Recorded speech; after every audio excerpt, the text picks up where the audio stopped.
झालेली आहे, फक्त मला देवीची आरती करायची आहे, पण त्या अगोदर मी बनवत आहे नैवेद्य थाळी। तर आज नैवेद्य थाळीमध्ये पुरणपोळ्या बनवत आहेत, तर त्यासाठी मी पुरण तयार करून ठेवलेलं आहे। कशा पद्धतीने मी बनवलं अगोदरच्या व्हिडिओमध्ये शेअर केलेला आहे। अगोदरचा व्हिडिओ नाही बघितला आताही बघू शकता, म्हणजे पूर्ण प्रोसेसिंग तुम्हाला समजून जाईल कशा पद्धतीने मी घटस्थापना केली आणि बाकीची तयारी कशा पद्धतीने केलेली आहे। तर इकडे पुरण बनवून तयार आहे, फक्त मला पुरणपात्रातनं काढायचं आहे आणि संग मी आमटीची तयारी करत आहे आणि कणिक पण मळून ठेवायचं आहे। म्हणजे खूप सारं काही करायचं आहे किचनमधनं, मी काहीच आवरलेलं नाही आहे। मॉर्निंगला दिनेश आणि बाबांचं आवरलं, जेवण खाणं झालं त्यांचं, मग लगेच मी डाळ लावलेली होती कुकरला पुरणासाठी। तर डाळ शिजली, गूळ आणि साखर टाकलं, शिजवून घेतलेलं आहे, पुरण बनवून तयार आहे। आणि नंतर मग मी घटस्थापना करायला सुरुवात केली, कारण इकडं तिकडं मला होत नव्हतं दोन्हीकडे, म्हणून म्हटलं एकच काम कुठलं तरी करावं, म्हणजे एक काम आवरत गेले तर सगळी कामं सुरळीत होणार आहेत, नाहीतर तिकडलं थोडं इकडलं थोडं असं होत होतं आणि धावपळ जास्त होत होती आणि कामही व्यवस्थित होत नव्हतं माझं। त्यामुळे अगोदर मी घटस्थापना केलेली आहे आणि आता मी पुरणपात्रातून काढत आहे। तर बघू शकता हे गळतच नाही आहे, कारण गार झालेले खूप। आपण गरम राहावीपर्यंतच पुरणपात्रातून काढलं ना तर ते जड जात नाही, पटकन होतं, पण गार झाल्यानंतर थोडंसं वेळ जास्त लागतो, तसंच झालेलं आहे। खूपच गार झालेलं आहे आणि कडकपणा आलेला आहे त्याला, त्यामुळे ते लवकर होतच नव्हतं। आणि कुकरही बघू शकता, कुकरलाही खूप म्हणजे असं कडकडनं खूप चिटकलेलं आहे, ते पण मी काढून घेतलेलं आहे। आणि अगोदर मी पुरणपात्रातून काढून पुरण साईडला ठेवून देते आणि हेच कुकर धुवून आमटीसाठी पाणी घ्यायचं आहे आणि याच कुकरमध्ये मला भात पण बनवायचा आहे। म्हणजे मॉर्निंगला मी वरण भात बनवलेलं होतं, ते पण भात राहिलेलं आहे, पण आता नैवेद्यासाठी आपल्याला थोडंसं भात मला बनवायचं आहे, जास्त नाही बनवणार, कारण आता जेवण करणार कोणी नाही, फक्त देवीसाठी ही नैवेद्य थाळी बनत आहे। पुरणपोळी, भात, आमटी इतकंच बनवणार आहे। भरडा, भाजी, भजे, पापड हे काहीच मी बनवलं नाही, कारण यांना आहे पत हरभरा डाळीचं काहीच खात नाही आहे, त्यामुळे मी काहीच बनवलेलं नाही, फक्त तुरीच्या डाळीचं पुरण बनलेलं आहे, आमटी, भात फक्त इतकंच बनवणार आहे। काही तळी वाळी मी काहीच बनवणार नाही, कारण गुरुवारचा उपवास आमचा दोघांचा आहे आणि बाबांचं दिनेशचं आवरलेलं आहे, जेवण खाणं त्यांचं झालेलं आहे। तर ही स्वयंपाक आहे तर सगळेजण रात्री जेवण करतील, म्हणून मी कमी प्रमाणातच बनवत आहे।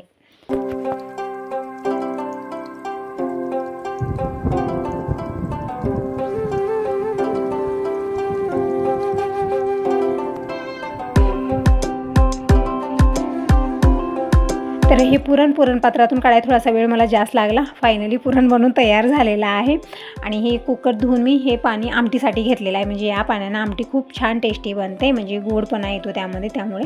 आणि हेच कुकर स्वच्छ धुवून यामध्येच मी भात लावणार आहे, म्हणजे अशा पद्धतीने केलं ना भांडी जास्त पडणार नाहीत, म्हणजे एक भांडी होऊन खूप सारे होतात नंतर ते। आणि तसं तर ऑलरेडी भांडी खूप सारे झालेले आहेत, मी क्लीन केलेले नाहीत, कारण मॉर्निंगपासून पडलेले, चहा बनवल्यापासून ते भांडे पडलेले आहेत, कारण देवपूजा करायची होती, घटस्थापना करायची होती, इकडे संग स्वयंपाकी चालू होता, मग कुठं काय करणार मी, म्हणून ते भांडे तसेच ठेवलेले आहेत। नंतर मी सगळं झाल्यानंतर निवांत ते भांडे 1-2 तास लागलं तर काही हरकत नाही, ते भांडे निवांत मी क्लीन करणार आहे, कारण ते रोजचंच काम झालेलं आहे आपल्याला। दररोजही खूप सारे भांडे होतात आणि आज डबल झालेले आहेत, तर रोज 1 तास लागला तर आज 2 तास लागणार आहेत आरामात। असं इकडं मी गव्हाचं पीठ चाळून घेतलं, थोडंसं मीठ टाकलेलं आहे आणि कणिक मळून ठेवलेले आहे। अगोदर तर थिक कणिक मळायची आहे, नंतर थोडंसं पाणी टाकून आपल्याला हे व्यवस्थित सैल करून घ्यायचे आहे, जसं पुरणपोळीला लागते ना तशा पद्धतीने आपल्याला नंतर करायचे आहे। आता कणिक थोडा वेळ भिजत राहील, म्हणजे एक अर्धा तास भिजत राहील, तोपर्यंत मी आमटी बनवून घेते, भात बनवून घेते।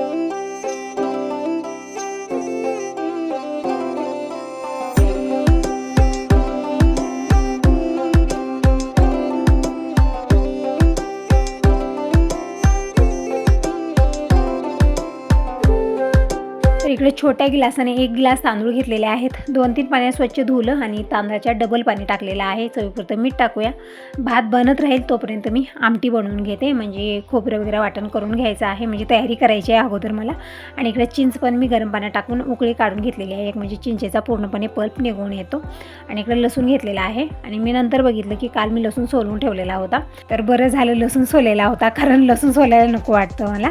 तर इकडं खोबरेही मी अशा पद्धतीने छोटे छोटे तुकडे करून घेतलेले आहेत आणि मिक्सरला एकदम बारीक हे वाटण करून घ्यायचं आहे, म्हणजे तयारी झाल्यानंतर आमटी बनवायला आपल्याला जास्त वेळ लागणार नाही।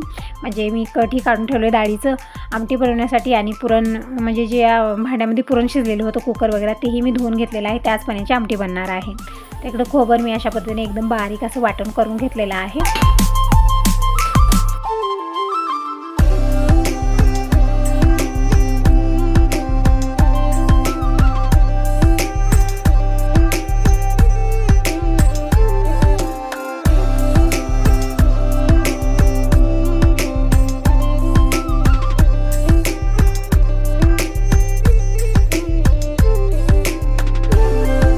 पूर्ण तयारी झालेली आहे आमटीची. कढई ठेवलेली गॅसवरती, 2 चमचे तेल घेतलं आणि मसाला डब्यामध्ये मोहरी संपलेली आहे कालपासनं, ते काही काढण्यात आलं नाही म्हणजे वेळ भेटलेलाच नाही आहे. आणि मोहरी पण अशी आहे ना थोडंसं म्हणजे चाळणी वगैरे करावी लागेल, त्यामध्ये खूप सारं काडी कसपट आहे, तर ते व्यवस्थित चाळणी वगैरे करूनच मी मसाला डब्यात भरणार आहे. तर इकडे मी आमटी कशा पद्धतीनं करत आहे, म्हणजे पुरणपोळीच्या स्वयंपाकामध्ये सगळ्यात स्पेशल आमटी असते. म्हणजे आमटी छान टेस्टी झाली ना पूर्ण स्वयंपाक टेस्टी बनतो. तिकडं कढईमध्ये तेल घेतलं, जिरं टाकलेलं आहे अर्धा चमचा, नंतर मी लसूण टाकलेला आहे ठेचलेला, परतून घेतल्यानंतर खोबरं टाकलेलं आहे. खोबरं टाकल्यानंतर गॅस कमी करायचा आहे, कारण खोबरं खूप लवकर जळायला लागतं. नंतर सुके मसाले टाकलेले आहे, जसं हळदी पावडर, धना पावडर, लाल मिरची पावडर टाकलेले आहे. परतून घेतलं. मसाले व्यवस्थित भाजल्यानंतर त्यामध्ये आपल्याला जे डाळीचं कट आपण काढून ठेवलेलं होतं ते टाकायचं आहे.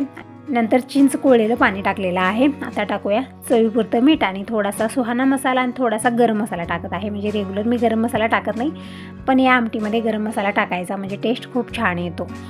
तर इकडं आमटी बनवून तयार आहे. एक उकळी आल्यानंतर एका वेगळ्या भांड्यात मी काढून ठेवणार आहे, कारण कढया भरपूर स्पेस असतात किचनमध्ये आणि पुरणपोळीचा स्वयंपाक बनवत असताना किचनमध्ये पसारा होतो. संग आवरायचं म्हणजे जास्त पसारा होणार नाही. तर इकडं आमटीला उकळी आलेली आहे, तर मी वेगळ्या पातेल्यात काढून ठेवलेला आहे आणि कढई साईडला ठेवते. म्हणजे जे भांडे जमलेले त्या भांड्यामध्ये कढई एक मिक्स झालेली आहे. आता पटकन मी कणिंगी मळून घेते, म्हणजे एक अर्धा तास हे कणिंग रेस्ट घेतलेले आहे. आता थोडंच पाणी घेऊन आपल्याला यामध्ये छान ॲब्झॉर्ब करायचं आहे. म्हणजे एकत्र खूप सारं पाणी यामध्ये टाकायचं नाही, थोडंच पाणी घ्यायचं आणि व्यवस्थित हे कणिंग मळून घ्यायचे. अशा पद्धतीने जितकं जोर आहे तितकं लावून आपल्याला हे कणिंग मळून घ्यायचे आहे. तेव्हाच पुरणपोळी छान परफेक्ट आणि मऊसूत बनून तयार होते, तोंडात टाकताच विरघळणारी. तर इकडे बघू शकता अशा पद्धतीने मी हे कणिंग मळून घेतलेले आहे.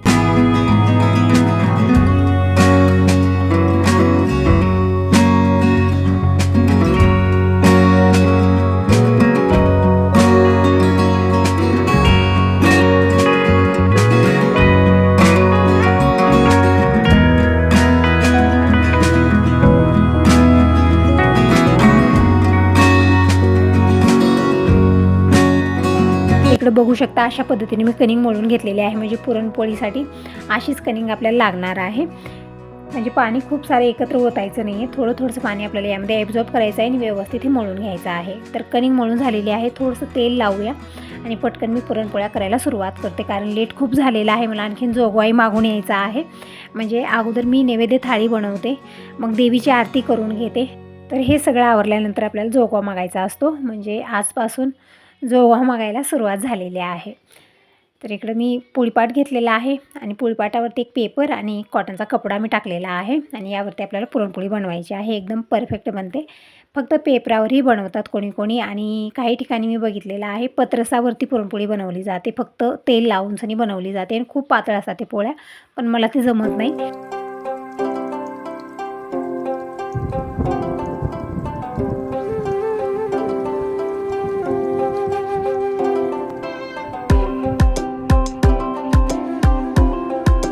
इकडे अगोदर मी नैवेद्य बनवून घेत आहे.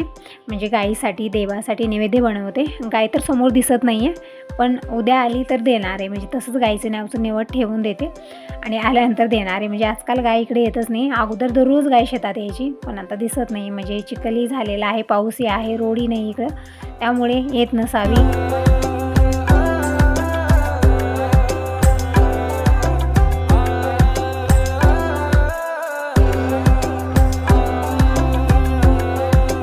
गाईच्या नावचं नैवेद्य मी साईडला काढून ठेवते आणि गाय आल्यानंतर देणार आहे.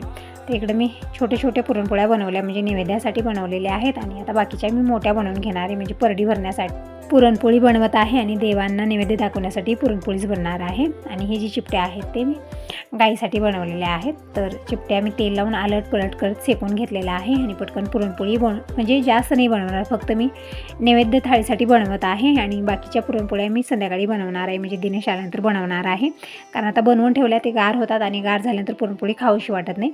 त्यामुळे जसं जेवण करायला बसतील तसं मी पुरणपोळ्या गरमागरम करून, म्हणजे तव्यावरची पुरणपोळी ताटलीत असली तरच खाऊशी वाटते. तर इकडे बघू शकता मी थोडंसं कणिंग घेतलं, खूप सारं पुरण भरलेलं आहे. म्हणजे अशी भरलेली पुरणपोळी खूप आवडते मला, म्हणून माझ्या पुरणपोळीमध्ये पुरण खूप सारं असतं आणि कणिंग मी कमी घेते. तर पुरणपोळी लाटून घेतलेली आहे. पॅनवरती थोडंसं तेल टाकलं, पोळी मी टाकलेली आहे आणि व्यवस्थित शेकल्यानंतर आपल्याला पलटून घ्यायचं आहे आणि मग आलट पलट करत शेकून घ्यायचं आहे, थोडंसं तेल लावून आणि तशाच पद्धतीने मी इकडे दुसरी पुरणपोळी बनवून घेत आहे. म्हणजे एकदम मोठ्या मोठ्या नाही बनवल्या मी, छोट्या छोट्याच बनवत आहे.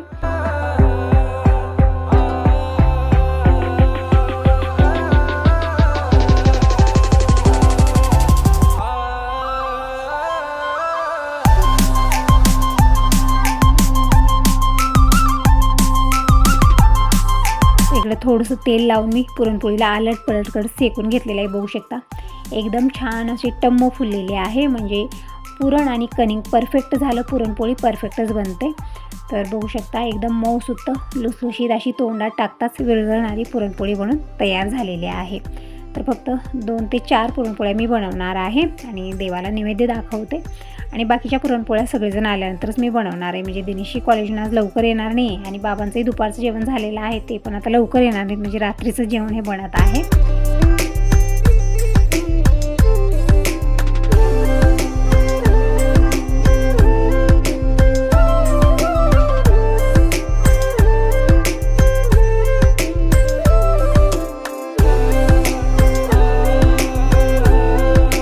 इकडे बघू शकता कशा पद्धतीने मी पुरणपोळीचा उंडा भरते. म्हणजे कणिक थोडी घेते आणि त्यामध्ये पुरण खूप सारं मी भरलेलं आहे. अजिबात पुरणपोळी फुटणार नाही, तुटणार नाही.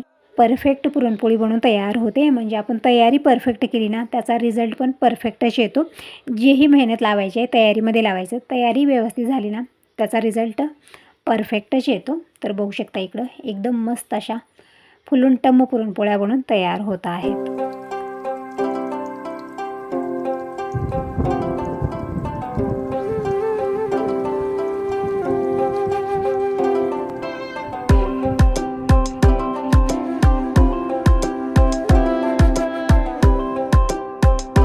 अशाच पद्धतीने मी 3-4 पुरणपोळ्या बनवून घेतलेल्या आहेत. आणि आता नैवेद्य थाळी मांडून घेते. आणि अगोदर मी देवीला नैवेद्य परडी भरणार आहे आणि देवाला नैवेद्य दाखवायचं आहे, गाईसाठी काढून ठेवायचं आहे. आणि मग मला आणखीन देवीची आरती करायची आहे. थोडासा लेट झालेलाच आहे. म्हणजे 12:30 वाजता मी देवीची आरती केलेली आहे. मग जोगवा मागून यायला मला 1च वाजलेले होते. म्हणजे आज घटस्थापना झालेली आहे, पुरणपोळीचा स्वयंपाक बनलेला आहे, त्यामुळे थोडासा मला लेट झालेलाच आहे.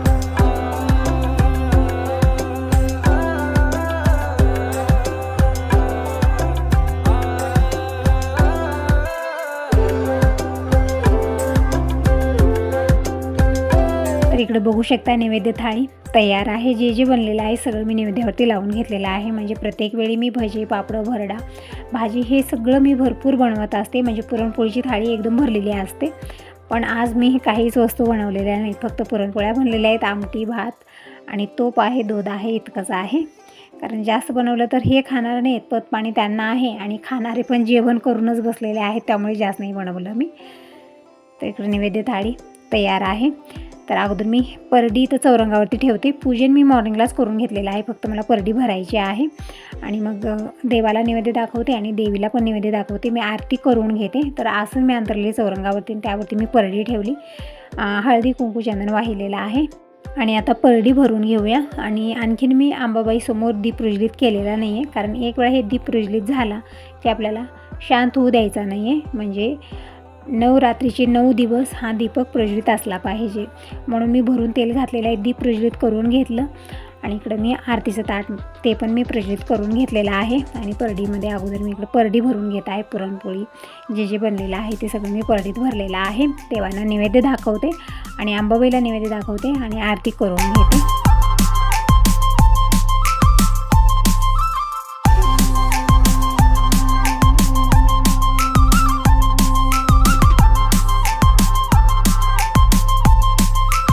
तर बघू शकता घटस्थापना मी अशा पद्धतीनं केलेली आहे. म्हणजे अगोदरच्या व्हिडिओमध्ये पूर्णपणे मी शेअर केलेलं आहे की कशा पद्धतीने मी घटस्थापना केलेली आहे. आणि गाईची गौरी असली तर ते आपण पेटवून त्यावरती आपण ऊद घालू शकता, पण गाईची गौरी नाही आहे माझ्याकडे. तर मी इकडं कोळसा घेतलेला आहे, थोडा वेळ गॅसवरती ठेवलेला आहे, म्हणजे ती व्यवस्थित पेटला गेलेला आहे. आता टाकलेली मी ऊद. आणि आता देवीची आरती करून घेऊया. म्हणजे धूपी लावलेला आहे आणि उदी घातलेला आहे मी. म्हणजे देवीला मान असतो उदाचा, म्हणून ऊद घालायचं असतं. तर आता आरती करून घेऊया. तर या सगळेजण देवीची आरती करायला.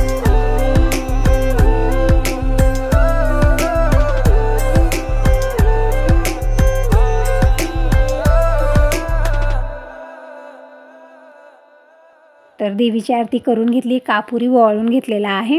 आणि अक्षदा वाहून आता देवीचे मनोभावे दर्शन करून घेऊया. आणि नैवेद्य थाळी मी समोर ठेवलेली आहे, पण आणखीन मी नैवेद्य दाखवलेला नाही आहे. म्हणजे अगोदर मी आरती केलेली आहे, अक्षदा वाहिलेला आहे. आता नैवेद्य दाखवू, पाणी फिरवून घेऊ आणि मनोभावे देवीचं दर्शन करून घेऊ. जेही चुकलं मुकलं मला देवी माफ करावे. तुम्ही म्हणत होता की ताई सवळ्यामध्ये घटस्थापना करायची असते, पण आपण पूर्ण घरची साफसफाई केलेली आहे, म्हणजे कपडे धुणं सगळंच मी केलेलं आहे. तर पूर्ण घर स्वच्छ आहे, तर मला नाही वाटलं की सवळ्यात वगैरे करायचं आहे, कारण पूर्णच आपण कपडे वगैरे सगळं धुलेले, कुठंच मी काही ठेवलेलं नाही आहे. म्हणून जे माझ्या रेग्युलर साड्या आहेत तेच घातलेलं आहे. आणि आजचा रंग आहे पिवळा, आणि ही जी साडी आहे ना यामध्ये सगळेच रंग आहेत, पिवळा आहे, जांभळा आहे, निळा आहे, म्हणून मी ही साडी घातलेली आहे.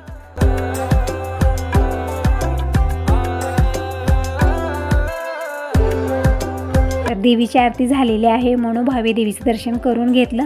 आणि जेही चुकलेलं आहे माझ्याकडनं नकळत, तर देवी मला माफ करो. आणि मी अंबाबाईचा जोगवा मागून आलेली आहे. आणि आता नंबर आहे लाडूचा. तर गुरुवारचा उपवास आहे म्हणून मी शेंगदाण्याचे लाडू बनवत आहे. तर तवा ठेवलेला गॅसवरती, तवा गरम होत आहे तोपर्यंत मी निवांत बसून पाणी पिते, कारण इतकी धावपळ मॉर्निंगपासून झालेली आहे ना, मला पाणी प्यायचं लक्षात राहिलेलं नाही, ताण खूप लागलेले आहे. तर पाणी पिलेलं आहे. आता मी शेंगदाणे भाजून घेते. तर गॅस कमी केलेला आहे, कमी गॅसवरती आपल्याला शेंगदाणे खरपूस भाजून घ्यायचे आहेत लाडूसाठी.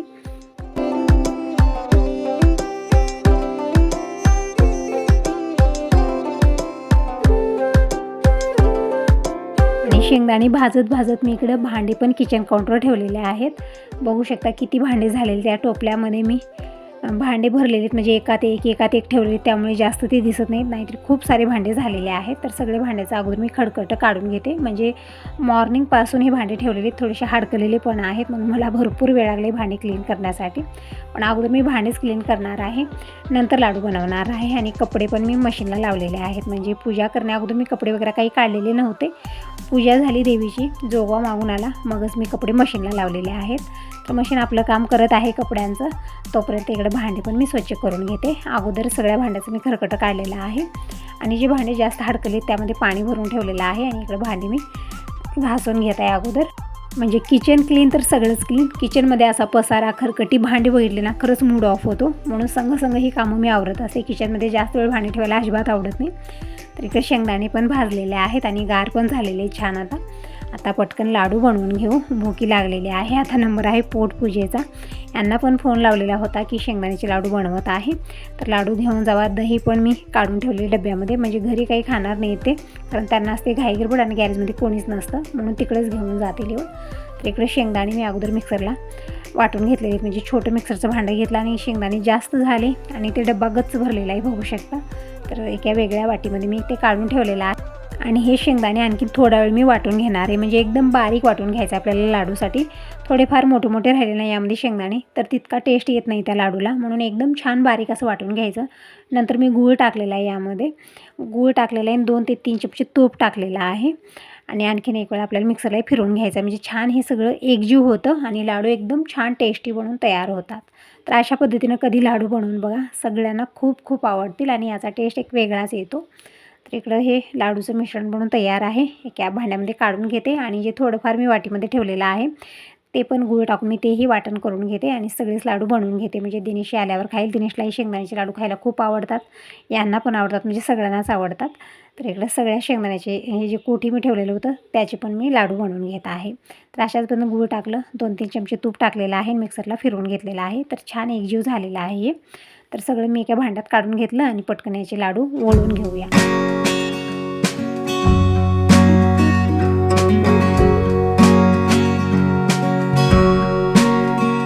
तर बघू शकता एकदम सोप्या पद्धतीने हे लाडू बनवून तयार होत आहेत.